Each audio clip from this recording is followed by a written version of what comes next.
साधकों से निवेदन है, कृपया आज का सत्संग बहुत ही महत्वपूर्ण है, बहुत ध्यान पूर्वक सुने।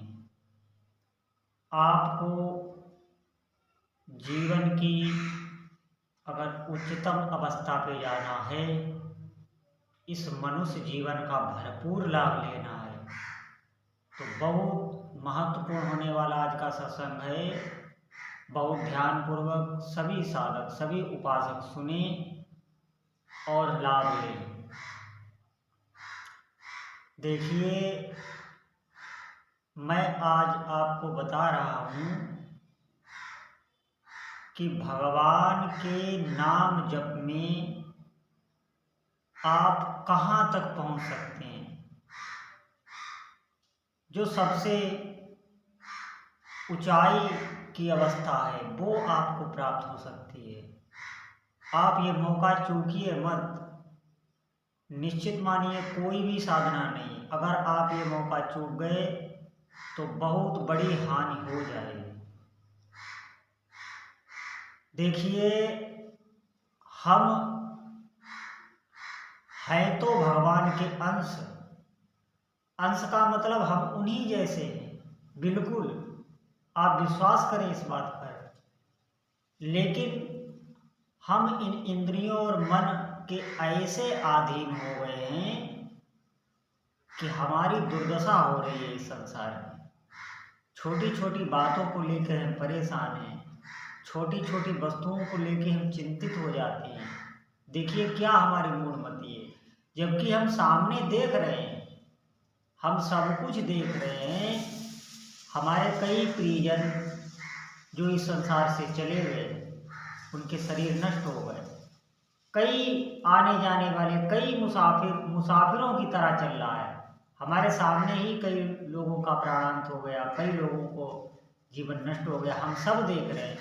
और इस अधम शरीर को लेके हम भोगना चाह रहे हैं, संसारिक सुख, और परमार्थ की तरफ तो हमारा विचार ही नहीं।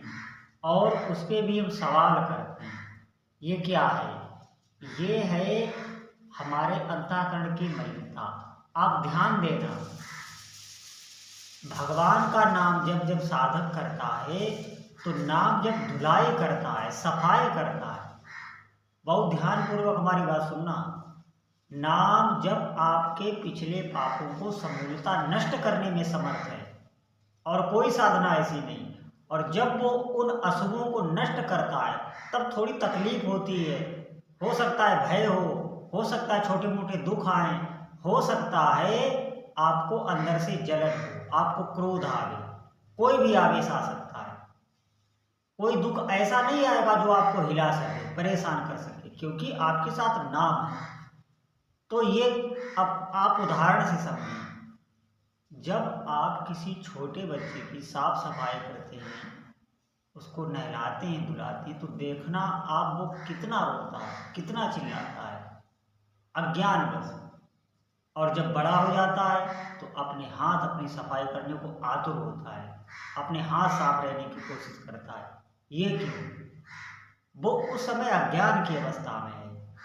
उसे नहीं पता कि हम स्वच्छ किए जा रहे हैं, हमारा मल धोया जा रहा है, हम निर्मल स्वच्छ होके और फिर खेलें। नहीं, उसे अपार दुख होता है। वो हाथ भी चलाता है, पाँव भी चलाता है, चिल्लाता है। आप विचार खुद चिंतन करें, हमारी ठीक यही दशा हो रही है। हम नहीं समझ पा रहे। नाम जब आपके अंतःकरण को पवित्र करेगा, जब आपका अंतःकरण पवित्र होगा, आप इस धरा से ऊपर उठेगी आपकी चेतना। आप विश्वास करें, आपको सब अनुभव में आने लगेगा, सब कुछ साफ दिखाई देने लगेगा। जैसे निर्मल जल में अपना चेहरा दिखाई पड़ता है, ऐसे ही सब दिखाई देने लगेगा। आप विश्वास करें। देखिए, नाम जब साधक को जागृत करता है, आप भगवान के अंश हैं, आप परम शक्तिमान हैं। निश्चित मानिए ये संसार शरीर जड़ पदार्थ है, इसके साथ हमारा इतना तादात्म्य है, इतनी एकता है कि हमने इसमें हमारा बहुत जोर से अभिनिवेश है। अभिनिवेश का मतलब तन्मय है। इसलिए हम इतने लाचार हो गए, इतने दीन हो गए, इतने दुखी दिखाई पड़ रहे हैं। निश्चित मानिए ये नाम जब आपको जागृत करेगा, जब आप जागृत होने लगेंगे फिर आपको समझ में आएगा, बिल्कुल आप निर्भय की स्थिति, आपके सब समझ में आने लगेगा। ये सब आपको एक खेल लगने लगेगा, ये संसार आपको एक खेल, और हरदम आप प्रसन्न रहने लगेंगे। क्यों? क्योंकि अब आप अपनी स्थिति में आ गए, अब आप अपने आप को जान गए। देखिए ये जानने का कोई बता नहीं सकता, ये वर्णन वाक्य से नहीं किया जाता, ये अनुभव से आप खुद जान जाएंगे, क्योंकि आप जो हैं वो अपने आप को समझ जाएंगे। भगवान के अंश हैं, दिव्य शक्तियों से युक्त हैं, लेकिन कई जन्मों से इन शरीरों में, इन इंद्रियों में, इंद्रियां वही रहती हैं, इंद्रियां वही रहती हैं और मन वही रहता है। ये प्राण जब छूटते हैं तो इंद्रियां मन के साथ जाते हैं, इंद्रियां मन ये हमेशा साथ रहते हैं, उनमें वही अभ्यास है, वही मन बना हुआ है। जन्म जन्मांतरों से जिस शरीर को पकड़ लेता है उसी शरीर में आसक्ति हो जाती है। अब आप कहेंगे ये कैसे हो जाती है? आप देखिए, कोई एक साधारण सा व्यक्ति हो, कोई एक साधारण सा व्यक्ति हो और आप उसे कोई पद दे दीजिए, कोई पद, कोई ऊंचा पद उसे मिल जाए, तो देखना उस पद का उसके अंदर अभिमान निश्चित आ जाए, वो बच नहीं सकता उस अभिमान से। ये बाहर की मैंने वस्तु बता दी। ऐसे ही आप जब कोई, जैसे आप साधारण हैं और आपको बहुत महंगा कोई वस्त्र आभूषण आपको पहना दिए जाए, तो आप देखना उस व्यक्ति की चाल बदल जाती है, उसकी ढाल बदल जाती है। ये क्या होता है? अभिमान आ जाता है। हमारा जो चित्त है, जो चेतन है, वो पकड़ लेता है हर चीज को, बहुत तेजी से पकड़ता है। वो शरीर को इतनी तेजी से पकड़ा है कि हम बिल्कुल समझ ही नहीं पा रहे हैं कि है क्या, मैं कौन हूं, ये शरीर क्या है, हम नहीं जान सकते, क्योंकि इसमें इतनी ज्यादा आसक्ति है। और तभी हमको कष्ट हो रहा है, सब दुख का झमेला है ये। तभी हमको, जैसे आप उदाहरण के तौर पर समझें, आपने बहुत मेहनत करके एक वाहन लिया, बहुत मेहनत करके आपने एक वाहन खरीदा, अब उस वाहन में आप जाने आने लगे। अब देखना वो वाहन में आपकी आसक्ति हो जाएगी।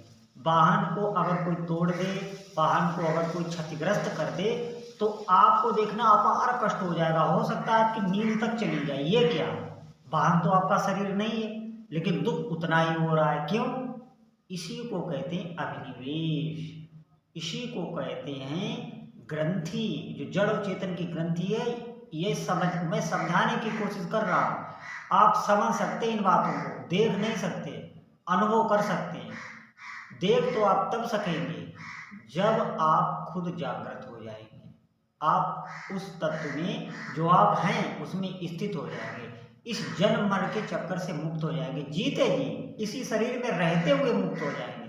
ऐसा नहीं है कि मरने के बाद कोई मुक्त होता है, ऐसा नहीं। इसी शरीर में चलते फिरते उठते बैठते आप प्रसन्न रहेंगे, मुक्त रहेंगे, और इस शरीर के जितने भी भाव हैं वो आपको नहीं सताएंगे। नाम देता है ये अवस्था है भगवान नाम, वो जागृत कहता है, पहले वो अशुभों को नष्ट करता है, उसमें थोड़ा समय लग जाता है। आप बहुत एकाग्रता पूर्वक, बहुत दृढ़ता पूर्वक आप जगते रहें, फिर देखना आप कैसी कैसी ऊंचाइयों पर चढ़ेंगे, कैसी कैसी ऊंचाइयों पर।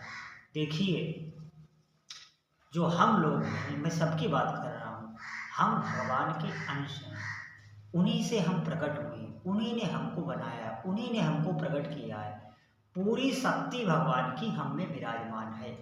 हमने इस देह से भोगों को भोगा है, इस देह से इतना अपनापन हो गया। जिस देह में मरने के बाद जाते हैं, कभी हम पशु भी बने, कहाँ कहाँ हम घूमे, तो उन देह से हमने इतने भोग भोगे हैं कि उसमें हमारी दृढ़ आसक्ति है, और हम इस संसार को रखना चाहते हैं, इस शरीर को रखना चाहते हैं, उसको छोड़ना कहाँ चाहता है? कोई भी जीव शरीर को छोड़ना नहीं चाहता कि हमारा शरीर नष्ट हो जाए।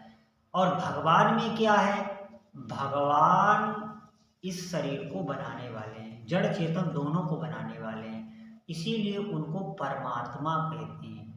एक आत्मा और परमात्मा, उन्हीं से ये सब आत्माएं हैं, उन्हीं की ये सब अंश हैं। आप ऐसा समझें, ये भक्ति मार्ग का सिद्धांत है। ज्ञान मार्ग में तो अपने को ही परमात्मा वो समझता है, अहम ब्रह्मास्मि। लेकिन भक्ति मार्ग में दास का भाव रहता है कि भगवान हमारे हैं, हम भगवान के, ये भाव। और ये बहुत उत्तम भाव है।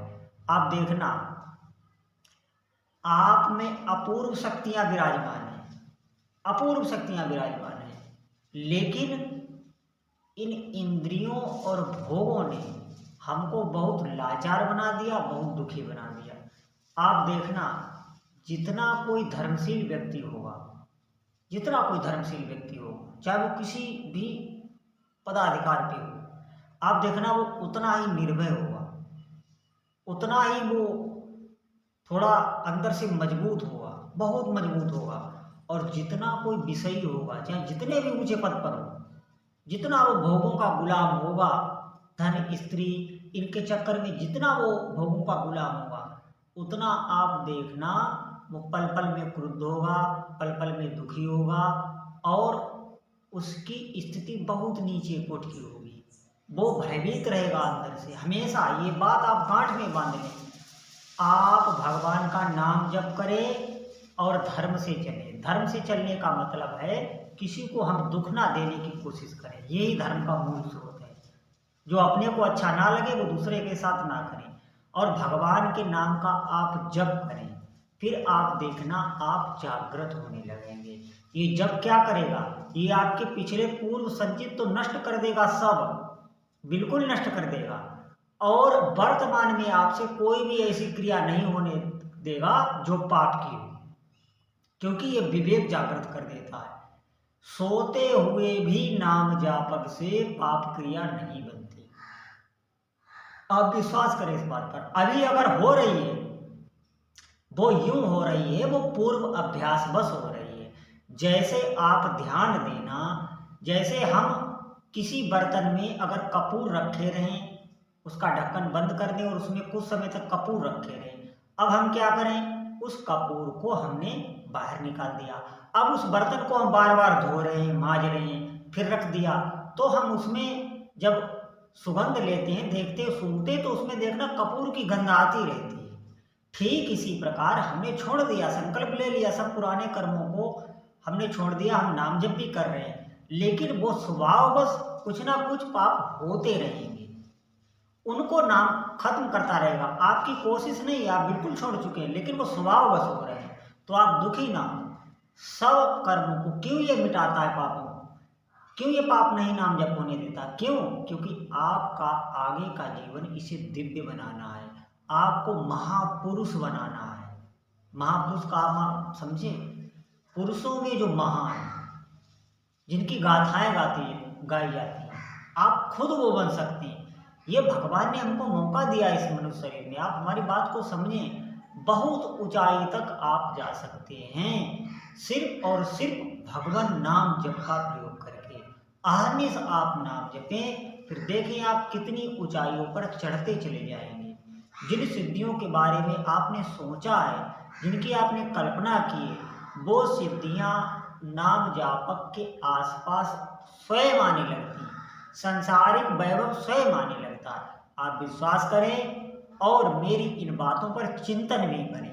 भगवान के नाम जप का आप आश्रय लें। बोलो श्री सीताराम सरकार की।